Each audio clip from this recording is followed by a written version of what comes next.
What happens when Hollywood's biggest action star walks into the lion's den of daytime television and refuses to play by the rules? What you're about to witness is the most explosive confrontation in talk show history, where Tom Cruise completely dismantled Joy Behar's reputation in front of millions of viewers, leaving her so humiliated she walked off her own show and never returned. Before we dive into this incredible story, make sure to hit that subscribe button and let me know in the comments what you think about celebrity confrontations on live TV. The morning started like any other at the View Studios in New York. Joy Behar strutted into the makeup room with her usual smugness, already plotting how she would tear apart her guest. Tom Cruise was scheduled to appear to promote his latest Mission Impossible film, and Joy had been sharpening her claws for weeks. She'd been vocal about her disdain for Cruise's personal beliefs and lifestyle choices, and today she planned to ambush him on live television. "This is going to be fun," Joy muttered to her makeup artist, checking her reflection one last time. "I've got some questions that are going to make him squirm." What Joy didn't know was that Tom Cruise had done his homework too. He'd watched countless clips of The View, studying Joy's interview style, her favorite attack strategies, and her obvious weak spots. This wasn't going to be another softball celebrity interview where the guest smiled politely while being insulted.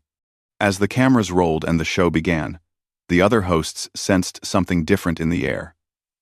Whoopi Goldberg kept glancing nervously between Tom and Joy, while the other co-hosts seemed unusually quiet. Tom sat relaxed in his chair, that famous Cruise smile never wavering, but there was something steel-like behind his eyes. "So Tom," Joy began, her voice dripping with false sweetness, "let's talk about your new movie. Although, I have to say, at your age, isn't it time to stop doing your own stunts? I mean, you're not 20 anymore." The audience chuckled nervously, but Tom's smile only grew wider.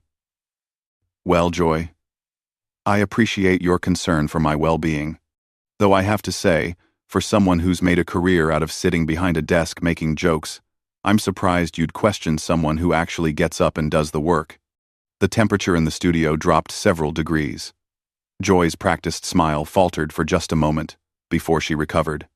"Oh, that's rich coming from someone who jumps on couches," she shot back, referencing the infamous Oprah incident. "Tell me, do you ever regret making such a spectacle of yourself?" Tom leaned forward slightly, his voice remaining calm and measured. "Joy, I expressed genuine happiness about finding love, but I understand that might be a foreign concept for someone who's built their entire persona around cynicism and tearing others down." The other hosts exchanged worried glances.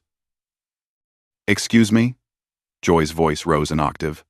"I think you're confusing honest journalism with cynicism." "Honest journalism?" Tom's eyebrow arched. "Is that what we're calling gossip and personal attacks now? Because I've watched your show, Joy. I've seen how you operate. You don't ask questions to inform your audience, you ask them to humiliate your guests and boost your own ego." The studio audience was dead silent. You could hear a pin drop. Joy's face was turning red, her carefully applied makeup unable to hide her growing anger. "How dare you come on my show and insult me?" she snapped. "Your show?" Tom tilted his head. "I thought this was The View, with multiple hosts. Or have you forgotten that this is supposed to be a panel discussion, not the Joy Behar Power Trip Hour?" Whoopi tried to intervene. "Let's just take it down a notch here, everyone." But Joy was beyond backing down now. "Listen here, you little man. I've been doing this longer than you've been making movies. I don't need some Hollywood pretty boy telling me how to do my job." Tom's smile never wavered, but his voice carried a dangerous edge. "Little man? That's interesting coming from someone whose biggest accomplishment is making other people uncomfortable on daytime TV. And Joy, I've been making movies since before you figured out how to turn bitterness into a paycheck." The audience gasped audibly. Joy's mouth opened and closed like a fish out of water. She'd never had a guest fight back this effectively, this calmly, this devastatingly. "You think you can just waltz in here and disrespect me?" Joy's voice was shaking now. "Do you know who I am?" "I know exactly who you are, Joy," Tom replied, his voice steady as a rock. "You're someone who mistakes rudeness for wit, cruelty for humor, and thinks that being loud makes you right. You've spent decades hiding your own insecurities behind a facade of superiority. But the truth is, you're just a bully with a microphone." The words hung in the air like a bomb waiting to explode. Joy's carefully constructed public persona was crumbling in real time, and she knew it. The other hosts sat frozen, unsure whether to intervene or let this train wreck continue. Joy's face was now completely flushed, her professional mask slipping away piece by piece. She looked around desperately at her co-hosts for support, but found only uncomfortable silence. The studio audience watched in stunned fascination as their usually dominant host struggled to regain control. "You don't know anything about me," Joy stammered, her voice losing its usual commanding tone. "I've dedicated my life to speaking truth, to power, to power." Tom laughed, a genuine sound that somehow made it even more cutting. "Speaking truth to power? Joy, you are the power here. You have a platform that reaches millions of people every day, and what do you do with it? You use it to mock, belittle, and tear down anyone who doesn't share your worldview. That's not courage. That's cowardice." "I ask the tough questions that need to be asked," Joy shot back, but her voice lacked conviction now. "No, you ask gotcha questions designed to embarrass people," Tom corrected. "There's a difference between journalism and ambush tactics. You don't seek understanding, you seek conflict. You don't want answers, you want ammunition." Whoopi finally found her voice. "Tom, I think maybe we should move on to talking about your film." "Actually, Whoopi, I think this conversation is long overdue," Tom replied, his attention still laser-focused on Joy. "Because what Joy represents is everything that's wrong with media today. She's turned discourse into blood sport, and she's proud of it." Joy's hands were trembling now, either from rage or humiliation, possibly both. "You sanctimonious little weasel. You think because you've made some action movies, you can lecture me about media? I think because I'm a human being who's watched you destroy people on television for sport, I have every right to call you out," Tom replied calmly. "And the fact that you just called me a weasel proves my point perfectly. When you can't win an argument with facts or logic, you resort to name-calling. It's pathetic." The other hosts were now visibly squirming in their seats. This wasn't just an interview gone wrong. This was a complete demolition of Joy's credibility happening in real time. "You want to talk about facts?" Joy's voice cracked slightly. "Let's talk about your bizarre personal life, your string of failed marriages, your weird religious beliefs." Tom's expression didn't change, but something dangerous flickered behind his eyes. "My personal life is my business, Joy. But since you brought it up, let's examine yours. You've been married multiple times too, but somehow that's different when it's you, right? And as for religion, I've never used this platform to mock anyone's faith the way you do on a regular basis." "I don't mock people's faith. I question dangerous ideologies," Joy protested weakly. "You mock everything you don't understand," Tom countered. "You've made a career out of intellectual laziness, substituting ridicule for research, contempt for curiosity. You don't question dangerous ideologies. You create them by promoting divisiveness and hatred." Joy was breathing heavily now, her chest rising and falling rapidly. She looked like a cornered animal, desperate and dangerous. "I'm repeating your words," Tom said simply. "The difference is, without your echo chamber of applause and agreement, they sound as hollow as they actually are." The camera operator was getting shots of the audience, many of whom had their mouths hanging open. This was unlike anything they'd ever witnessed on daytime television. "You know what?"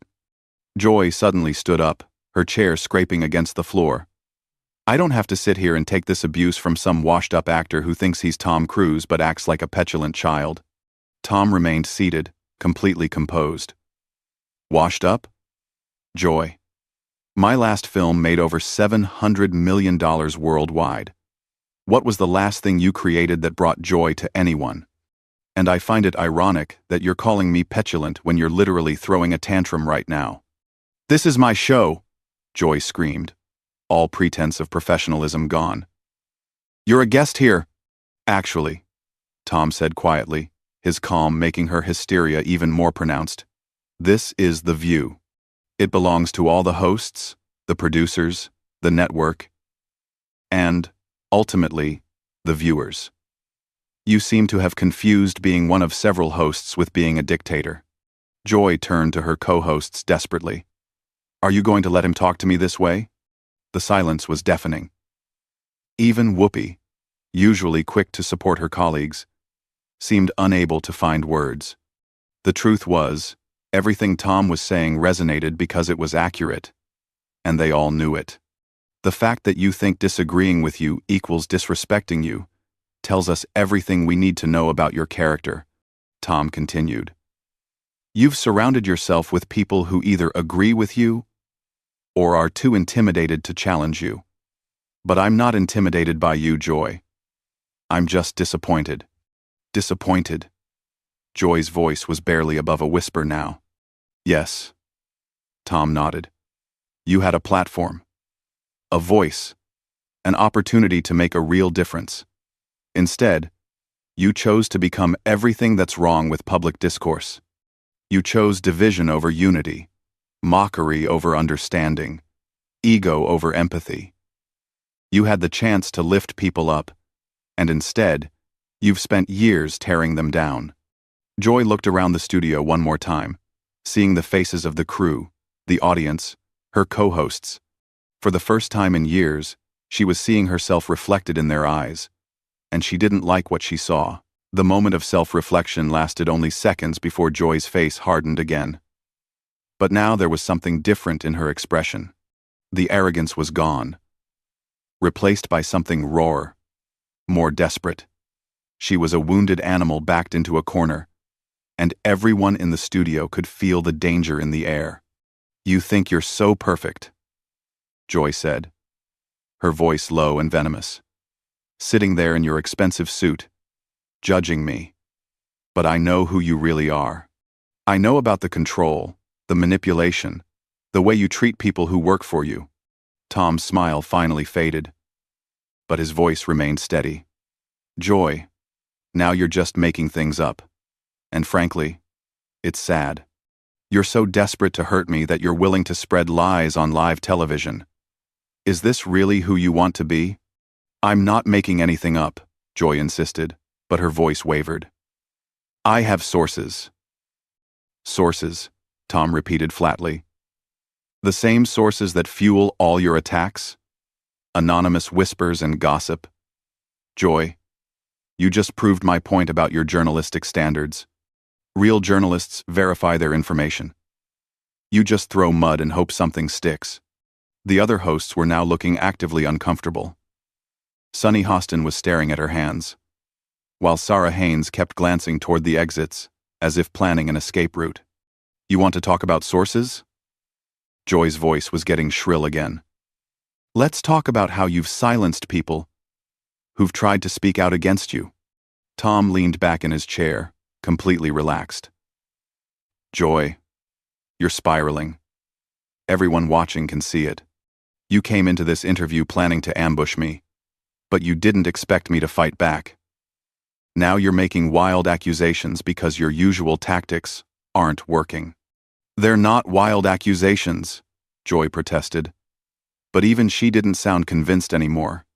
Then provide proof, Tom said simply. Right here, right now. If you have evidence of wrongdoing, present it.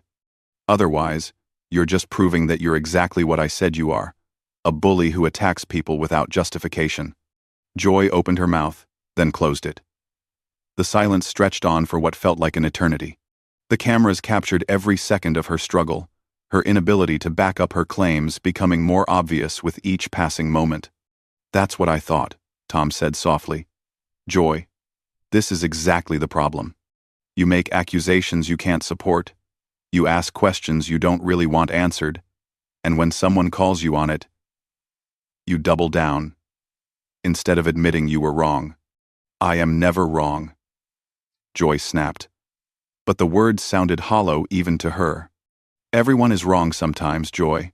The difference is, most people learn from their mistakes. You've built a career on never admitting fault, never showing growth, never displaying humility. And look where it's gotten you. Tom gestured around the studio, taking in the uncomfortable faces, the tense atmosphere, the obvious dysfunction. You've created a toxic environment where disagreement is treated as betrayal, where different viewpoints are met with hostility instead of curiosity. You've turned what should be a forum for discussion into a platform for persecution. Joy was shaking now, her hands clenched into fists at her sides. You don't understand anything about what I do here. I understand perfectly, Tom replied.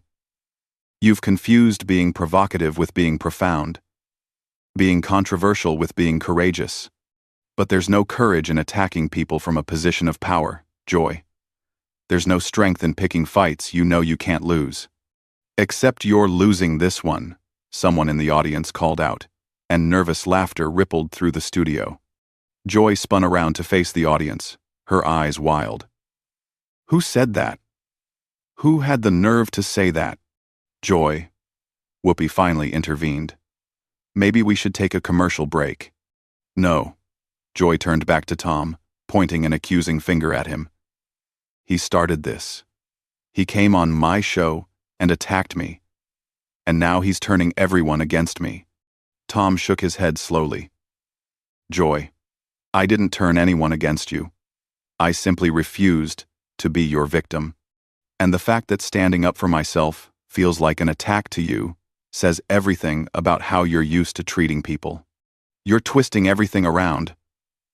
Joy's voice was barely controlled hysteria now. You're making me look like the bad guy when you're the one who came here and ambushed me.